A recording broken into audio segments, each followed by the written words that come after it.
If it hurts, then it's okay to say ouch. But better still to say help, and then maybe, oh my God, and mean it. As we approach the United Nations conference in Glasgow in November, listen, and you might hear the voice of creation, which invariably sings from the same hymn sheet as God, saying ouch or help. But suppose we might not know how to listen. We might not know how to respond, as Samuel did not yet know how to respond. That's when we discover that the wisdom accumulated as God accompanied his people through previous catastrophes might be recycled as a resource, even if it has been disregarded, allowed to become toothless, decorative or quaint, buried in a place like this. Early Christianity was really keen on recycling, especially in the narratives that we heard approaching Christmas, describing the humble shepherds and those pagan foreign visitors we like to call wise men as the fulfillment of prophecy. Matthew and Luke conspicuously and rightly bend over backwards to recycle, blending in the new material of Christ's birth and infancy with stories which their people revered. We are God's people today, and as Samuel from Eli, we can learn from their approach. For Holy Scripture, recycled and repurposed, gives meaning and decisiveness to real life now. When holy things come within reach, take off the shoes and make contact. That's what God said to Moses, because the earth, the very earth, is holy. And we undersell the Bible if, as it seemed to me in the Methodist youth event I was part of in 2017, we just use this shocking story of Samuel as an instance of God's parental care for young people, niceness training for teens, but it's scarier and deeper than that, because it shows us that a generation can choose to do harm which will not simply be paid off or fixed.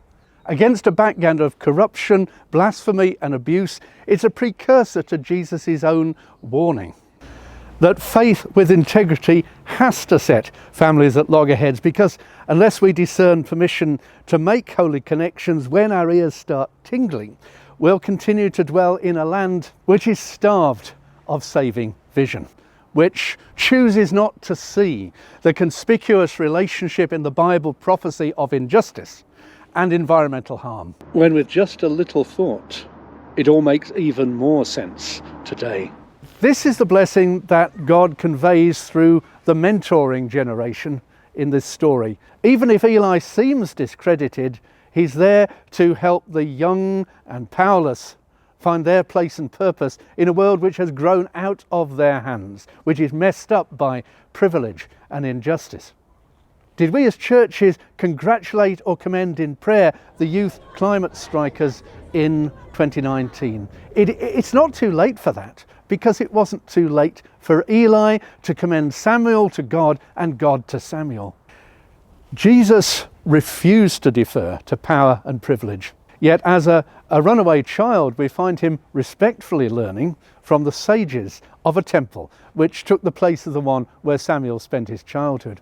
Today, let's thank God for those like my own mother. In her 80s, like Eli, her eyesight has grown dim. And as I'm writing this, she is herself living with the uncertainty of a COVID diagnosis. I'd like to thank God for another friend, Peter, who's living with cancer. They encourage, they share, they do what they can, they keep in touch, and that's appreciated. Our grandparent generation is not escaping the urgency and responsibility of more change than we still think that we can manage. Though this last year has shown us, even in the churches, that we can change more than we thought we could. All through the Bible, in painful times of trouble, people turn to God, people cry out, and this has led some to a contempt for religion as a last resort of the weak and feeble, rather than those who are awake or woke or aware enough to notice that we stand on a cliff edge and a next step in the same direction might be our last.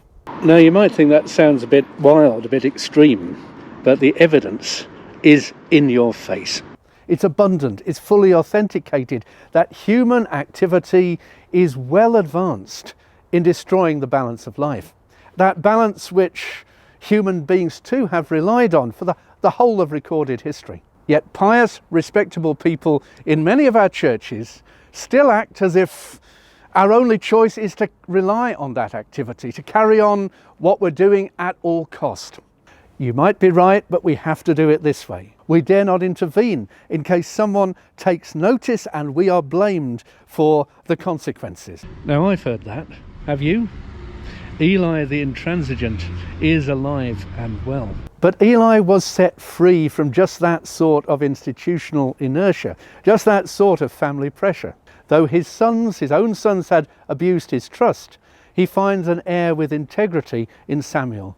Just as Eli had long been confronted with the consequences of the abuses that he refused to prevent in his sons, no one amongst us today can claim they have not heard of climate change. Friends, the time is now long past when there's any remaining kindness, graciousness or integrity in granting the belittling of the emergency, the dignity of a position in debate, no more than we would debate as whether to accept the theory of gravity. But the generational dynamic is tough. Those of us who act in any way as parents or grandparents face the dismantling of accomplishments that we might have been really rather proud of.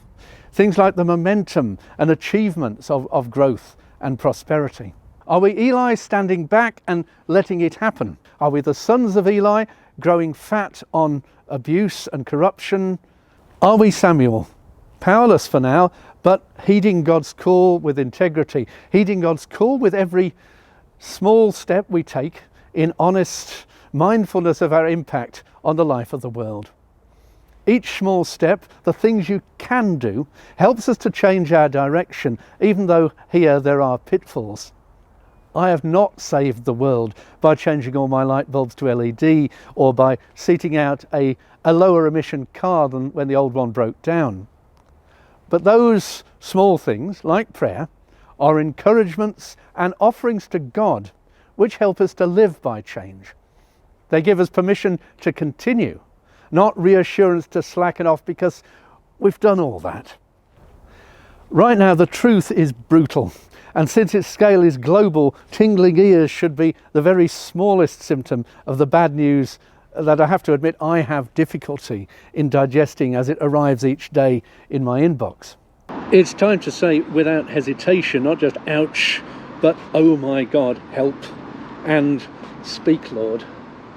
Open out our understanding of the love God has for the world, to grasp our existence as creatures amongst creatures, with a God-given task to care for and manage the earth. And the task to denounce the blasphemous faith that we ourselves over generations have placed in endless economic growth, in endless exploitation of fossil fuels. The intentionally unseeing eyes that we've turned to the injustice and inequality which is the libertine consort of environmental devastation. The old normal, which we almost left behind, the old normal is that we go on and on like squatters in a stately home, trashing room after room until finally we encounter the final brick wall and the whole thing topples on our heads. Is that what it takes for us to cry out today? The Hebrew slaves in Egypt cried out. God's people in exile cried out. Jesus' disciples in the storm on the lake cried out, and something happened. Though rather like those who pray to win the lottery, the first stage is to buy the ticket of recognizing that things need to change and then check to see if your numbers come up. Putting two and two together, that's how to read the Bible when we recognize the mess the planet is already in, how to find vision and wisdom. Once we stop blocking our ears to the cries of the planet, her creatures, and those fellow human beings whose harvests, homes, and hope for the future, even their trust in the God the missionaries told them about, has been turned upside down by brutal real events. Ouch. Oh my God. Help. Speak now. Your servants are listening.